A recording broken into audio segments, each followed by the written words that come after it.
With the player canvas fully set up, it's time to start writing the logic to control it and notify the player that they've either won or lost.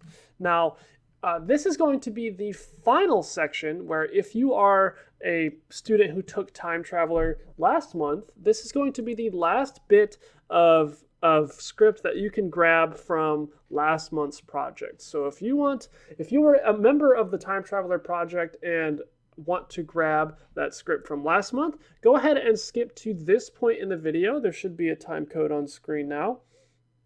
Go ahead and skip to that point, and we will go over how to extract that from Time Traveler, import it, and make the couple of tweaks that we may need to get it working in our new project here.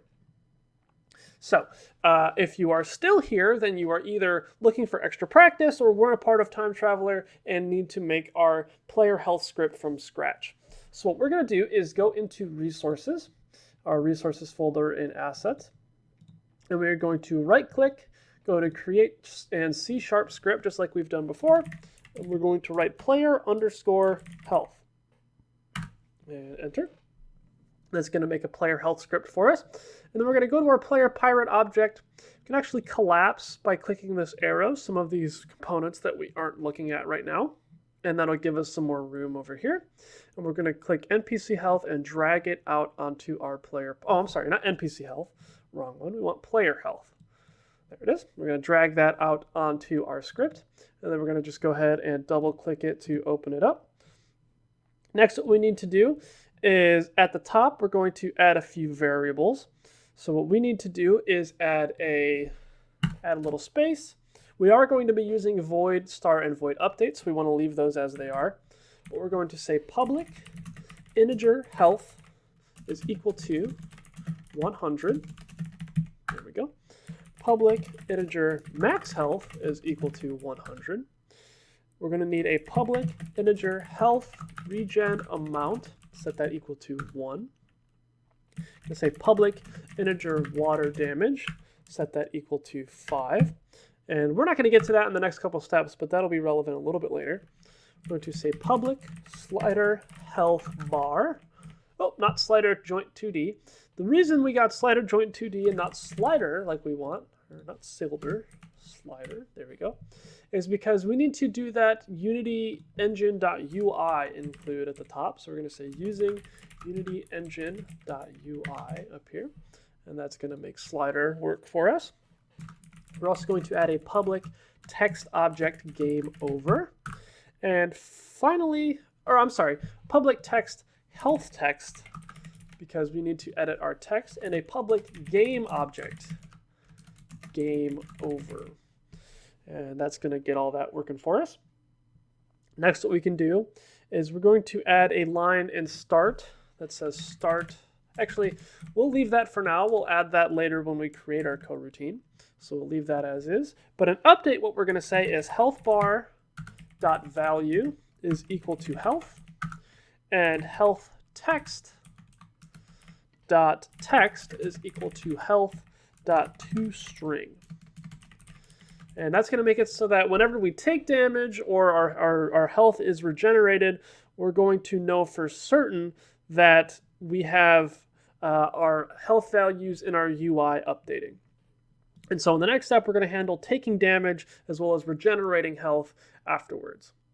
And of course, don't forget to save your script before you move on.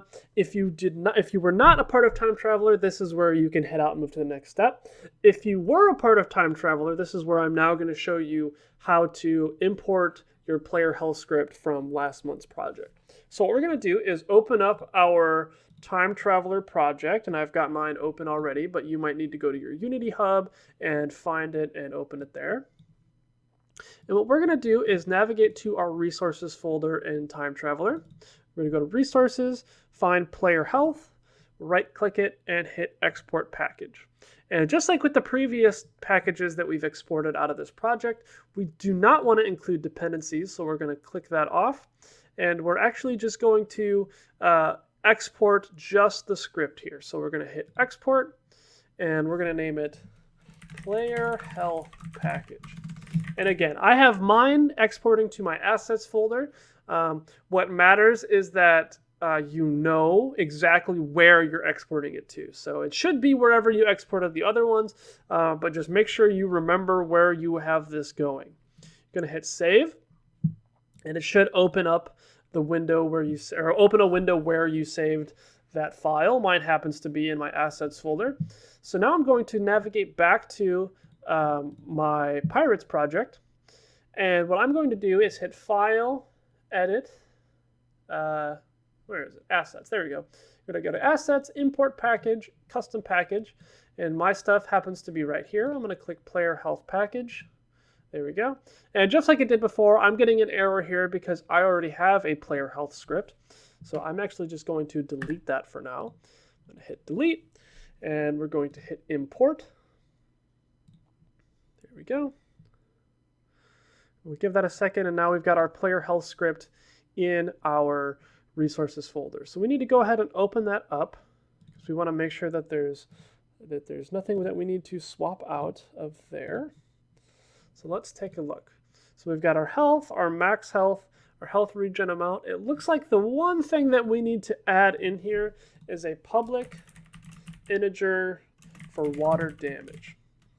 We're set that to 5. And we're going to use that in a couple of steps. That'll be the step that you pick up on because you'll get to skip the next step where everyone else will be writing the take damage and the health regen coroutine.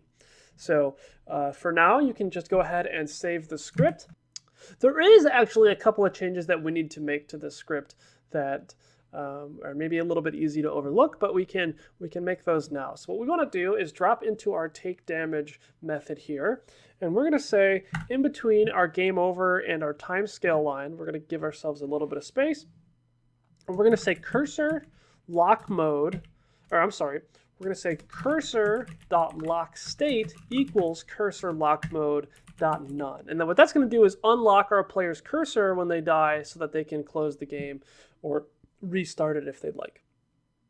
Excuse me. What we also need to do is head over to our NPC script, which if you've opened in this session, you will have up here, but if not, you can go back over to Unity and find it in your resources folder. We're going to open up NPC, and inside of attack delay, oops, that's not supposed to be there. Inside of attack delay, we're going to add a little bit of code so our player actually takes damage. So what we want to do is add 2 lines of space there. We're going to copy our yield return new and paste it in the top line.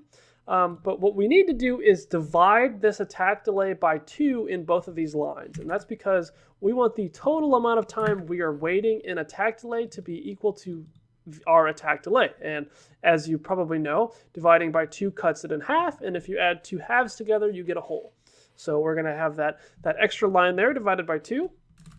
And then we're going to say if vector3.distance between this.transform.position and my destination.position, if that is less than 1, then we want to find object of type player health